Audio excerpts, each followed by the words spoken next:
অনেক আগে একজন মানুষ তার স্ত্রী এবং তাদের একমাত্র ছেলে শাহিনের সঙ্গে বাস করত। তার পিতা ছিলেন একজন বড় ব্যবসায়ী এবং বহু বছর ধরে ব্যবসা করে তিনি প্রচুর সম্পদ অর্জন করেছিলেন। যখন তার ছেলে শাহিন যৌবনে পা দিল, তখনও সে ছিল নরম হৃদয়ের এবং বিশুদ্ধ চরিত্রের। কিন্তু তার এই গুণগুলো তার পিতার মতে সফল ব্যবসার পথে বাধা হয়ে দাঁড়াত। তাই তার পিতা তাকে এমন একজন ব্যক্তি বানাতে চাইলেন যে নিজের বিষয়গুলো নিজে সামলাতে পারবে এবং তার উপর নির্ভর করা যাবে। বিশেষ করে যখন পিতা বুঝতে পারলেন বার্ধক্যের কারণে তিনি আর ব্যবসা চালিয়ে যেতে পারছেন না, তাই তিনি তার ছেলে শাহিনকে তার জাহাজটি দিলেন, যা দিয়ে তিনি নিজের সমুদ্রে ভ্রমণ ও ব্যবসা করতেন। তিনি জাহাজটি সব ধরনের পণ্য দিয়ে ভরে দিলেন যাতে শাহিন দূর দূরান্তের দেশে গিয়ে ব্যবসা করে এবং প্রমাণ করে যে সে তার পিতার ভরসার যোগ্য। শাহিন সমুদ্রে যাত্রা করল। সমুদ্রের মাঝখানে ভাসতে ভাসতে তার পথে একটি বড় জাহাজ এলো, যার উপর কালো পতাকা উঠছিল এবং তা থেকে কান্না ও চিৎকারের শব্দ ভেসে আসছিল। শাহিন সেই জাহাজের কাছে গিয়ে তাদের ক্রুদের জিজ্ঞেস করল, আল্লাহর কসম, এই কান্না ও চিৎকার কিসের? তারা জবাব দিল যে এটি দাসদের কণ্ঠস্বর, যাদের তারা তাদের 1 বছরের দীর্ঘ যাত্রায় ধরে এনেছে। কান্নার শব্দ তাদের কাছ থেকে আসছে, যাদের মঙ্গল সর্দারের আদেশ পালন না করার জন্য শাস্তি দেওয়া হচ্ছে। শাহিন তাদের বলল তাদের সর্দারকে জানাতে যে সে সব দাসদের কিনতে প্রস্তুত। মঙ্গল সর্দার এই প্রস্তাব শুনে খুশি হল এবং শাহিনের প্রস্তাব মেনে নিল। আলোচনার পর তারা এই সিদ্ধান্তে পৌঁছাল যে মঙ্গলরা শাহিনের জাহাজ এবং তার সমস্ত পণ্য নেবে, আর বিনিময়ে তারা জাহাজে বন্দী সব দাসদের মুক্ত করে দেবে। দাসদের মুক্ত করার পর শাহিন তাদের মধ্যে একজন বৃদ্ধা মহিলা এবং অত্যন্ত সুন্দরী এক তরুণীকে দেখল। সে তাদের দিকে এগিয়ে গিয়ে জিজ্ঞেস করল তারা কেন এখানে এবং তাদের দেশ কোথায়, যাতে সে তাদের সেখানে পৌঁছে দেওয়ার জন্য একটি জাহাজ খুঁজে দিতে পারে। কাঁদতে কাঁদতে বৃদ্ধা জবাব দিল, আমাদের দেশ হলো আর্মিন রাজ্য। এই তরুণী সেই দেশের রাজার মেয়ে, তার নাম রাহাব, আর আমি তার গৃহশিক্ষিকা। একটি অভিশপ্ত দিনে মঙ্গলরা আমাদের অপহরণ করেছিল। আমরা জঙ্গলে ঘুরতে গিয়েছিলাম এবং হারিয়ে গিয়েছিলাম। তারা আমাদের খুঁজে পেয়ে দাস হিসেবে নিয়ে গিয়েছিল। শাহিন ভ্রমণকারী জাহাজের মালিকদের আর্মিন দেশ সম্পর্কে জিজ্ঞেস করল, কিন্তু কেউই এই দেশ সম্পর্কে জানত না। তখন বৃদ্ধা তাকে বাধা দিয়ে বলল, আমাদের অপহরণের পর প্রায় 6 মাস কেটে গেছে। মঙ্গলরা আমাদের নিয়ে সমুদ্রে ঘুরছে, তাই সম্ভবত আমাদের দেশ এখান থেকে অনেক দূরে এবং এখানে কেউই এটি সম্পর্কে শোনেনি। নিশ্চিতভাবে কেউই আমাদের সেখানে নিয়ে যেতে পারবে না। তারপর বৃদ্ধা এবং তরুণী তাকে অনুরোধ করল তাদের আশ্রয় দিতে, কারণ তাদের আর কোনো আশ্রয় বা ফিরে যাওয়ার পথ ছিল না। শাহিনের হৃদয় তাদের দুরবস্থায় গলে গেল। সে তাদের বলল সেই দিন থেকে সে তাদের আশ্রয়দাতা হবে। তাদের এক ছাদের নিচে একসঙ্গে বসবাসের জন্য সে তরুণীর হাত চাইল। তরুণী খুশি হয়ে তার প্রস্তাবে রাজি হল। শাহিন তাকে বিয়ে করল এবং তার পিতার কাছে ফিরে গেল। সে তার সঙ্গে ঘটে যাওয়া সব ঘটনা বর্ণনা করল। সে তার পিতাকে বলল কিভাবে সে জাহাজ ও পণ্যের বিনিময়ে দাসদের মুক্ত করেছে। সে তরুণী এবং তার গৃহশিক্ষিকাকে তার পিতার সঙ্গে পরিচয় করিয়ে দিল। সে জানালো যে তরুণী একটি দূরবর্তী দেশের রাজকন্যা। এই কথা শুনে তার পিতা প্রচণ্ড রেগে গেলেন। তিনি বললেন, তুমি কি পাগল হয়ে গেছো আমার ছেলে? এভাবে কি ব্যবসা করা যায়? তুমি তোমার পিতার সম্পদ ধ্বংস করেছ। তারপর তিনি শাহিনকে বাড়ি থেকে বের করে দিলেন। শাহিন তার স্ত্রী ও গৃহশিক্ষিকার সঙ্গে একটি নির্জন বাড়িতে বসবাস করতে লাগল। কিন্তু শাহিন তার পিতামাতার সঙ্গে সম্পর্ক ছিন্ন করেনি। সে বারবার তাদের কাছে গিয়ে ক্ষমা প্রার্থনা করত। অবশেষে তার পিতার হৃদয় গলে গেল। তিনি শাহিনকে ফিরে আসতে এবং তার স্ত্রী ও গৃহশিক্ষিকা সহ বাড়িতে থাকতে বললেন। শাহিন তাই করল। তার পিতা তার জন্য আগেরটির চেয়ে বড় একটি জাহাজ কিনে দিলেন এবং তা পণ্যে ভরে দিলেন। তিনি শাহিনকে নির্দেশ দিলেন এবার ব্যবসায় মন দিয়ে মাথা ঠান্ডা রাখতে, আবেগের বশে কিছু না করতে। শাহিন এবার যাত্রা করল, তার পিতার উপদেশ মেনে চলার এবং প্রচুর লাভ করে আগের ক্ষতি পুষিয়ে নেওয়ার ইচ্ছা নিয়ে। যখন তার জাহাজ প্রথম গন্তব্যে পৌঁছাল, সে দেখল সৈন্যরা দুর্বল ও দরিদ্র মানুষের একটি লম্বা সারি আঁকিয়ে নিয়ে যাচ্ছে। তাদের হাত শিকল দিয়ে বাঁধা। সে তাদের সম্পর্কে জিজ্ঞেস করল, এবং জানতে পারল তারা গরিব কৃষক যারা শহরের খাজনা দিতে পারেনি। তাদের দারিদ্র্য ও দুর্বল অবস্থার কারণে শাসক তাদের কারাগারে পাঠানোর নির্দেশ দিয়েছেন। শাহিন শাসকের সঙ্গে দেখা করতে চাইল। তাকে শাসকের প্রাসাদে পথ দেখানো হলো। সে শাসকের সঙ্গে দেখা করে প্রস্তাব দিল তার জাহাজের সমস্ত পণ্য সেই দরিদ্র কৃষকদের ঋণের বিনিময়ে দেবে যদি শাসক তাদের মুক্ত করে। কিন্তু শাসক ছিল লোভী। সে শুধু পণ্য নয়, জাহাজটিও দাবি করল। শাহিনকার পিতার উপদেশ মনে করল যে মাথার ঠান্ডা রেখে ব্যবসা করতে হবে, কিন্তু তার স্বভাবই তাকে জয় করল। সে শাসকের প্রস্তাবে রাজি হল। শাসক সব কৃষকদের মুক্ত করার নির্দেশ দিল। শাহিন খালি হাতে তার শহরে ফিরল। এবার সে তার পিতার মুখোমুখি হতে পারল না, কারণ তার কাছে নিজের পক্ষে বলার কিছুই ছিল না। সে রাস্তায় রাস্তায় ঘুরে ভবঘুরে জীবনযাপন করতে লাগল। যখন মানুষ শাহিনের এই অবস্থা দেখল এবং তার কারণ জানল, তারা তার পিতাকে জানালো এবং তাকে ক্ষমা করার জন্য অনুরোধ করল। প্রথমে তার পিতা রাজি হলেন না, কিন্তু শাহিনের মায়ের বারবার অনুরোধ এবং রাস্তায় তার ছেলের করুণ অবস্থা দেখে তিনি নরম হলেন। তিনি শাহিনকে বাড়িতে ফিরিয়ে আনলেন এবং তাকে ক্ষমা করলেন, কিন্তু তিনি বললেন তিনি আর কখনো তাকে ব্যবসার দায়িত্ব দেবেন না, যতক্ষণ না তিনি নিশ্চিত হন যে শাহিন তার হৃদয় নয়, মাথা দিয়ে ব্যবসা করতে শিখেছে। কিছুদিন পর পিতা শাহিনকে পরীক্ষা করতে চাইলেন, দেখতে চাইলেন সে তার ভুল থেকে শিক্ষা নিয়েছে কিনা। তিনি তার জন্য কিছু রুটি কিনে দিলেন এবং তাকে একটি নির্দিষ্ট জায়গায় গিয়ে সেগুলি বিক্রি করতে বললেন। তিনি ইচ্ছাকৃতভাবে এমন জায়গা বেছে নিয়েছিলেন যেখানে অভাবী ও দুর্বল মানুষের সংখ্যা বেশি, যাতে শাহিনের উপদেশ মানার ক্ষমতা পরীক্ষা করতে পারেন। শাহিন যখন ফিরল, তার হাত খালি ছিল, কারণ সে সব রুটি গরিব ও অভাবীদের মধ্যে বিলিয়ে দিয়েছিল। পিতা তাকে প্রতিদিন একই পরিমাণ রুটি দিতে লাগলেন এবং একই নির্দেশ দিতে লাগলেন। দিন যেতে লাগল। শাহিন কিছু টাকা নিয়ে বাড়ি ফিরতে শুরু করল। অবশেষে একদিন এলো যখন শাহিন রুটি বিক্রি করে লাভ নিয়ে ফিরল। তার পিতা জিজ্ঞেস করলেন, কি বদলালো আমার ছেলে? শাহিন বলল, আমি এখন তোমার দেওয়া রুটি বিক্রি করে মুদির দোকানে গিয়ে আরেকটি পরিমাণ রুটি কিনি। সেগুলো বিক্রি করে যে লাভ হয় তা দিয়ে অভাবীদের দান করি এবং তোমার দেওয়া রুটির লাভ নিয়ে বাড়ি ফিরি। তার পিতা গর্বের হাসি হেসে বললেন, এটাই আমি তোমাকে শেখাতে চেয়েছিলাম আমার ছেলে। আমি তোমার পিতা হলেও যখন আমি তোমাকে রুটি দিই তা একটি আমানত। তুমি তার হিফাজত করবে এবং তা আমার কাছে ফিরিয়ে দেবে, হয় তেমনি নয়তো তার চেয়ে ভালো অবস্থায়। কিন্তু ভালো কাজ করতে আমি তোমাকে বারণ করব না, তবে তা তোমার নিজের পরিশ্রম ও অর্থ দিয়ে করতে হবে। অন্যের অর্থ নিয়ে তুমি দান করতে পারো না। যদি তা করো তবে তা যেন চুরি করে দান করার মতো, আর এটা ঠিক নয় আমার ছেলে। শাহিন পাঠটি ভালোভাবে বুঝল। তার পিতা নিশ্চিত হলেন যে তার ছেলে এখন আরেকটি সুযোগ পাওয়ার যোগ্য। তিনি তার জন্য আগের সব জাহাজের চেয়ে বড় একটি জাহাজ কিনে দিলেন এবং তা পুণ্যে ভরে দিলেন। শাহিন তার পিতামাতা, বন্ধুবান্ধব এবং পরিবারের সঙ্গে বিদায় নিল। তার স্ত্রী রাহাফ খুব দুঃখ পেল এবং তার পিতামাতার কথা মনে পড়ল। যখন সে শাহিনকে তার পিতামাতা ও পরিবারের সঙ্গে আলিঙ্গন করতে দেখল, শাহিন তাকে সান্ত্বনা দিয়ে বলল সে তার যাত্রায় তার পিতামাতাকে খুঁজে বের করার পরিকল্পনা করেছে। তারপর সে তাকে বিদায় দিয়ে সমুদ্রে যাত্রা করল। তার পরিকল্পনা ছিল জাহাজের সামনে তার স্ত্রী এবং গৃহশিক্ষিকার ছবি আঁকা, যাতে কেউ তাদের চিনতে পারলে তাকে আরমিন রাজ্যের দিকে পথ দেখাতে পারে। শাহিন এক দেশ থেকে আরেক দেশে ভ্রমণ করতে লাগল। অবশেষে সে একটি দূরবর্তী দ্বীপে পৌঁছাল। সেই দ্বীপের একজন ন্যায়পরায়ণ শাসক ছিলেন, যিনি তার শহরের রাস্তায় ঘুরে প্রজাদের অবস্থা দেখতে ভালোবাসতেন।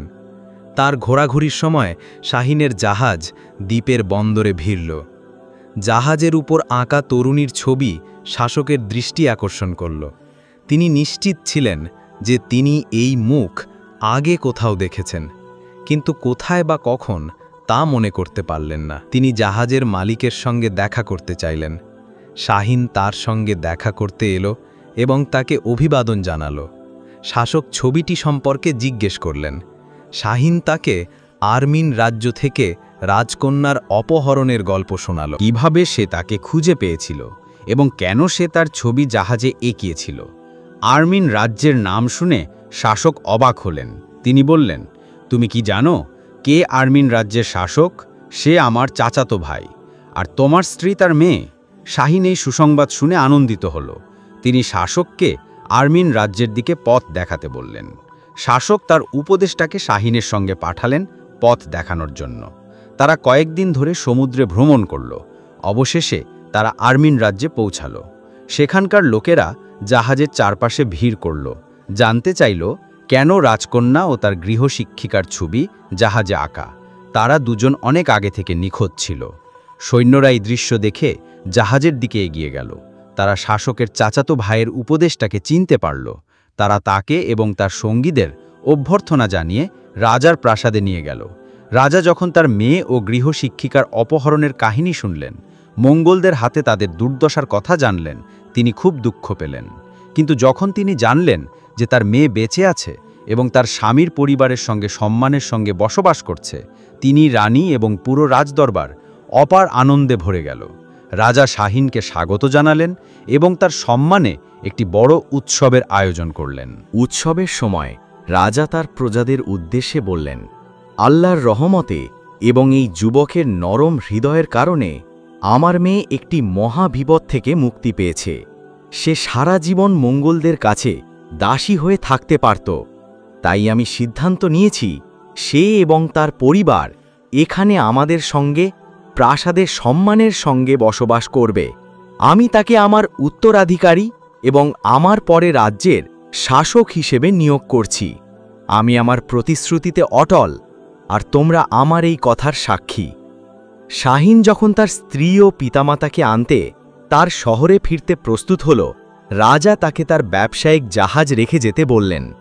তিনি তার জন্য একটি দ্রুতগামী জাহাজ প্রস্তুত করলেন, যা অর্ধেক সময় তাকে গন্তব্যে পৌঁছে দেবে।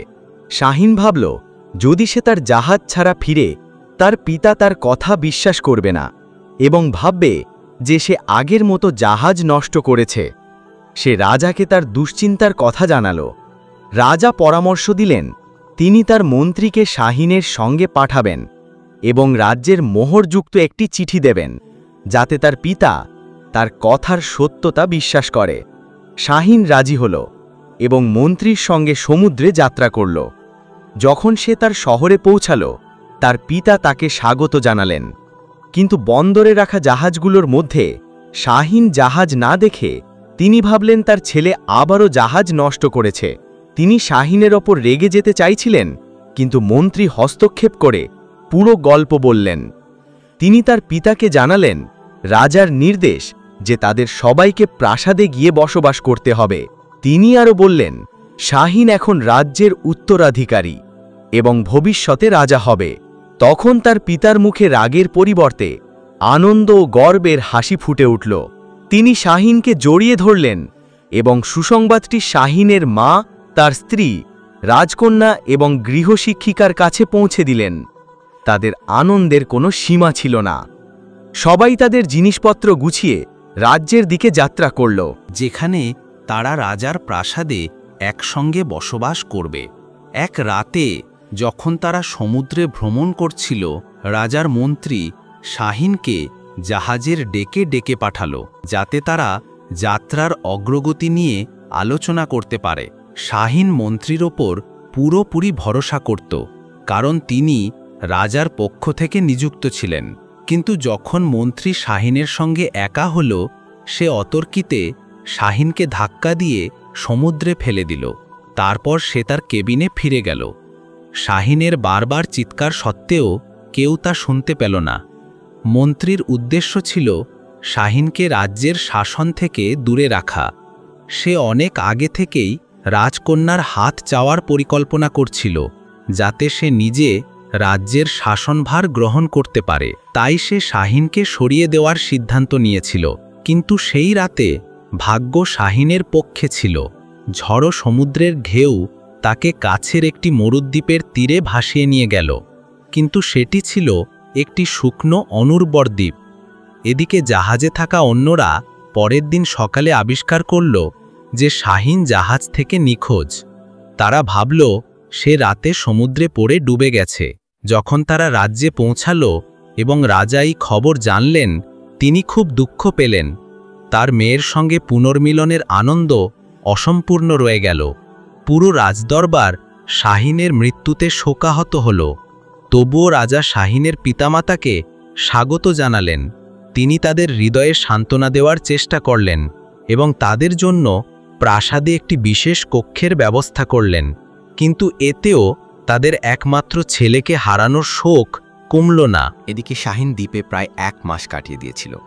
সে মাছ এবং শৈবাল খেয়ে বেঁচেছিল। প্রতিদিন সে দ্বীপের এক একটি অংশে ঘুরত, আশাই যে কিছু পাবে যা তাকে এই জায়গা থেকে বের হতে সাহায্য করবে। একদিন হঠাৎ সে তীরে একজন বৃদ্ধকে দেখল, যিনি মাছ ধরছিলেন। শাহিন তার কাছে গিয়ে জিজ্ঞেস করল, আপনি কে? কিভাবেই দ্বীপে এলেন? বৃদ্ধ জবাব দিলেন, আমি শুধু একজন বৃদ্ধ, যিনি একটি তিমির পিঠে চড়ে বিশ্বভ্রমণ করেন। শাহিন মনে মনে ভাবল, এই বৃদ্ধ নিশ্চয়ই দীর্ঘদিন একা থাকার কারণে তার মানসিক ভারসাম্য হারিয়েছেন। কিন্তু শাহিন তার প্রতি সহানুভূতি অনুভব করল এবং তার সঙ্গে থাকার সিদ্ধান্ত নিল। কিন্তু ঘটনা উল্টো হল। বৃদ্ধই শাহিনের যত্ন নিতে লাগলেন এবং তাকে পানি ও খাবারের জায়গা দেখিয়ে দিতে লাগলেন। কয়েকদিন এভাবে কাটল। একদিন বৃদ্ধ শাহিনকে অবাক করে দিয়ে বললেন, আজ পূর্ণিমা হয়েছে। আজ রাতে বিশাল তিমি আসবে এবং আমাকে অন্য কোথাও নিয়ে যাবে। রাত হল। শাহিন বৃদ্ধের ওপর নজর রাখছিল, ভয়ে যে তিনি কিছু করেন যা তার ক্ষতি করতে পারে, কারণ সে ভাবছিল বৃদ্ধ এখনও অলিক কথা বলছেন। হঠাৎ দিগন্তে একটি উঁচু ঢেউ দেখা গেল। তার নিচ থেকে একটি বিশাল তিমি বেরিয়ে এলো। তিমি তার মাথা নিচু করল যাতে বৃদ্ধ তার পিঠে চড়তে পারেন। শাহিনী দৃশ্য দেখে হতবাক হয়ে গেল এবং তার জিহ্বা আটকে গেল। সে বৃদ্ধির দিকে চিৎকার করে বলল, আমি আপনার কাছে মিনতি করছি, আমাকে আপনার সঙ্গে নিয়ে যান। বৃদ্ধ বললেন, তুমি আমাকে কি পুরস্কার দেবে? শাহিন বলতে চাইল যে সে রাজ্যের উত্তরাধিকারী এবং শীঘ্রই রাজা হবে, তাকে যা চাইবে তাই দেবে। কিন্তু সে তার পিতার উপদেশ মনে করল যে তার নিজের নয় এমন কিছু দিয়ে প্রতিশ্রুতি দেওয়া যাবে না। বৃদ্ধ তার চিন্তায় বাধা দিয়ে বললেন, আমি অজ্ঞ নই যে তোমার কাছে পুরস্কার চাইব। আমি জানি তোমার কাছে এখন কিছুই নেই। এই নাও একটি কাগজ, কলম আর কালি। যদি তুমি লিখে দাও যে তুমি আমাকে তোমার রাজ্যের অর্ধেক দেবে, তবে আমি তোমাকে যেখানে চাও সেখানে নিয়ে যাব। শাহিন তৎক্ষণাৎ রাজি হল এবং তার অনুরোধ লিখে দিল। বৃদ্ধ তাকে তিমির পিঠে নিয়ে আর্মির রাজ্যে পৌঁছে দিলেন। বিদায়ের আগে বৃদ্ধ বললেন, জানো, আমি বিশ্ব ভ্রমণ করি, একদিন আমি তোমার কাছে ফিরে আসব এবং তুমি যা প্রতিশ্রুতি দিয়েছ তা চাইব। তারপর বৃদ্ধ চলে গেলেন। শাহিন তার ছেঁড়া কাপড় ও দুর্বল অবস্থায় রাজপ্রাসাদের দিকে এগিয়ে গেল। প্রাসাদের প্রহরীরা তাকে এক কথাও বলতে না দিয়ে তাড়িয়ে দিল, ভেবে যে সে একজন পাগল। শাহিন রাজ্যের গলিপথে ঘুরতে লাগল। কাউকে খুঁজতে লাগল যে তাকে চিনতে পারে এবং রাজার কাছে তার বার্তা পৌঁছে দিতে পারে। তারপর তার মনে পড়ল রাজা ও তার দরবার প্রতি কয়েকদিন পর শহরের রাস্তায় ঘুরতে বের হন। সে সেই দিনের জন্য অপেক্ষা করতে লাগল। অবশেষে সেই দিন এলো। রাজা তার পরিবার এবং দরবার সৈন্যদের ঘিরে মিছিল নিয়ে বের হলেন। শাহিন মিছিলের কাছে যাওয়ার জন্য প্রথম পদক্ষেপ নিল। হঠাৎ সে সেই মন্ত্রীকে দেখল যে তাকে সমুদ্রে ফেলে দিয়েছিল। রাজার পাশে ঘোড়ায় চলে যাচ্ছে। শাহিন ভয়ে পিছিয়ে গেল। যদি মন্ত্রী তাকে চিনে ফেলে এবং রাজার কাছে পৌঁছানোর আগেই তাকে হত্যা করে অথবা তার পরিবারের ক্ষতি করে। মিছিলের কাছাকাছি থাকার সময় তার স্ত্রী রাজকন্যার সঙ্গে তার চোখাচোখি হলো। সে নিশ্চিত ছিল যে তার ঝাঁকড়া চুল, দাড়ি এবং মরুদ্বীপের রোদে পোড়া কালো মুখের কারণে রাজকন্যা তাকে চিনতে পারবে না। কিন্তু রাজকন্যা তার দিকে তাকিয়েই রইল। যখন তার গাড়ি দ্রুত দূরে চলে যাচ্ছিল, প্রহরীরা মানুষদের মিছিলের কাছে আসতে বাধা দিচ্ছিল। মিছিল প্রাসাদে ফিরে গেলে রাজকন্যা তার পিতা রাজাকে বললেন, সেই রুক্ষ চেহারার যুবকটি তার মৃত স্বামীর মতো দেখতে। রাজা তখন সেই যুবক ও সেই মুহূর্তের কথা মনে করলেন যখন সে তার দিকে এগিয়ে আসছিল কিন্তু কিছু দেখে পিছিয়ে গিয়েছিল। রাজা তখন ভেবেছিলেন সে একজন পাগল ছাড়া আর কিছুই নয়। কিন্তু তার মেয়ের কথা শুনে তিনি ভাবলেন বিষয়টি তদন্ত করা উচিত। হয়তো যুবকটি কিছু গুরুত্বপূর্ণ বলতে চায়। রাজা তার দুজন বিশ্বস্ত প্রহরীকে পাঠালেন যারা মিছিলে ছিলেন না, যাতে নিশ্চিত হওয়া যায় যে যুবক তাদের দেখে ভয় পায়নি। প্রহরীরা শাহিনকে খুঁজে বের করল। তারা তার নাম ও কোথা থেকে এসেছে জিজ্ঞেস করল। শাহিন বলল, আমি একটি দূর দেশ থেকে এসেছি। আমি আর্মিন রাজ্যে এসেছি রাজার কাছে অভিযোগ করতে। তার জামাই, যাকে সে তার মেয়ের সঙ্গে বিয়ে দিয়েছে এবং প্রাসাদে আশ্রয় দিয়েছে, সে আমার সম্পত্তি হাতিয়ে নিয়েছে, যা আমি তার উপর ভরসা করে রেখেছিলাম। সে ভেবেছিল আমি তাকে খুঁজে পাব না। আমি চাই তোমরা আমাকে রাজার কাছে নিয়ে যাও, যাতে আমি তার বিরুদ্ধে অভিযোগ করতে পারি। শাহিন কথা শেষ করার আগেই মন্ত্রী সেখানে এসে পড়ল। সে জিজ্ঞেস করল, এই যুবককে? প্রহরীরা বলল, সে শাহিনের বিরুদ্ধে অভিযোগ করতে রাজার কাছে যেতে চায়। মন্ত্রী নিশ্চিন্ত হল যে এই যুবক রাজার জামাই নয়। সে ভাবল, এই যুবকের সাক্ষ্য শাহিনের বিরুদ্ধে ব্যবহার করা যাবে। তিনি নিজে যুবককে প্রাসাদে নিয়ে গেল। রাজার সামনে দাঁড়িয়ে শাহিনকে তার কথা বলতে বলা হলো। রাজকন্যা তখনও উপস্থিত ছিলেন, কারণ তিনি যুবকের প্রতি কিছু একটা অনুভব করছিলেন। শাহিন বলল, আমাকে মাফ করুন মহারাজ, আমি আপনার কাছে পৌঁছানোর জন্য মিথ্যা বলেছি। সত্য এই যে আমি শাহিন, আপনার শ্বশুর এবং আপনার মেয়ের স্বামী। সবাই অবাক হল। আনন্দের সঙ্গে তাদের মুখে সন্দেহ ফুটে উঠল।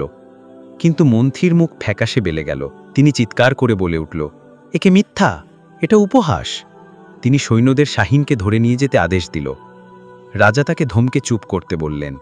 তিনি তার চাকরদের ডেকে প্রাসাদের নাপিতকে আনতে বললেন। নাপিত শাহিনের দাড়ি ও চুল কেটে দিল। তখন প্রাসাদে বিস্ময় ছড়িয়ে পড়ল। শাহিনের বাবা মা খবর পেতে ছুটে এলো। তারা দেখল শাহিন তার স্ত্রীকে জড়িয়ে ধরেছে। রাজাও সমস্যার দৃষ্টিতে আনন্দ ও বিস্ময়। রাজা শাহিনকে জিজ্ঞাসা করলেন, জাহাজে কি ঘটেছিল? কেন তুমি আমার মুখোবুকে সঙ্গে সঙ্গে সত্য বলেনি? শাহিন বলল, আপনার মন্ত্রী আমাকে সমুদ্রে ফেলে দিয়েছিল। আমি আপনার মুখোবুকে কথা বলতে চেয়েছিলাম, কিন্তু ভয় পেয়ে। মন্ত্রী আমাকে চিনে ফেলে। আমার আগে আপনার কাছে পৌঁছে আমাকে বা আমার পরিবারকে কষ্ট দেবে, তাই আমি পিছিয়ে গেলাম। প্রহরীর কাছে মিথ্যা বললাম, কারণ জান্তিমান তার প্রভাবে আমার কথা আপনার কাছে পৌঁছবে না। রাজা মন্ত্রীরূপে প্রচণ্ড রাগলেন। তিনি সৈন্যদের তাকে ধরে কারাগারে নিয়ে যেতে আদেশ দিল। তিনি বললেন, শাহিন যে শাস্তি চায় তাই হবে। সৈন্যরা মন্ত্রীকে ধরে কারাগারে নিয়ে গেল। তিনি বলতে লাগল, হ্যাঁ, আমি এই নিচের চেয়ে রাজত্বের যোগ্য। কিছু সময় পরে মন্ত্রী শাহিনের কাছে শাস্তি চাইল। শাহিন তাকে ক্ষমা করে দিল, তবে শর্ত দিল যে তাকে রাজ্য থেকে নির্বাসিত হতে হবে এবং সারা জীবন ফিরে আসতে পারবে না। দিন কেটে গেল। শাহিন রাজাকে রাজ্য পরিচালনায় সাহায্য করতে লাগল। রাজা যখন বার্ধক্যে রাজ্য চালাতে অক্ষম হল, তিনি শাহিনকে রাজত্ব হস্তান্তর করল। একদিন হঠাৎ একজন শাহিনের সঙ্গে দেখা করতে এলো। তিনি ছিলেন সেই বৃদ্ধ যিনি শাহিনকে মরুদ্বীপ থেকে উদ্ধার করেছিল। শাহিন তাকে অভ্যর্থনা করল এবং সম্মান করল। বৃদ্ধ সেই কাগজ বের করল যে শাহিন তার সম্পত্তির অর্ধেক দেওয়ার প্রতিশ্রুতি দিয়েছিল। শাহিন মাথা নিচু করল এবং বলল, আপনি আপনার প্রতিশ্রুতি রক্ষা করেছেন, আমাকে মরুদ্বীপ থেকে উদ্ধার করেছেন। আমিও আমার প্রতিশ্রুতি রক্ষা করব, যত বড়ই হোক আমার সম্পত্তি। শাহিন হিসাবের লোক ডাকল। প্রথমে প্রাসাদের অর্ধেক বৃদ্ধের নামে লিখল, তারপর রাজ্যের জমি ভাগ করতে লাগল। হিসাবের লোক নিশ্চিত করল যে কিছুই বাকি নেই। শাহিন বৃদ্ধকে জিজ্ঞাসা করলেন, আমি কি আমার প্রতিশ্রুতি পূরণ করেছি? বৃদ্ধ বলল, তুমি পূরণ করেছ। ভাগাভাগি নিখুঁত। বৃদ্ধ দাঁড়িয়ে শাহিনের দিকে তাকাল। শাহিনের মুখে কোনো আপত্তি বা অসন্তোষ নেই। তিনি ছিলেন কৃতজ্ঞ ও সন্তুষ্ট।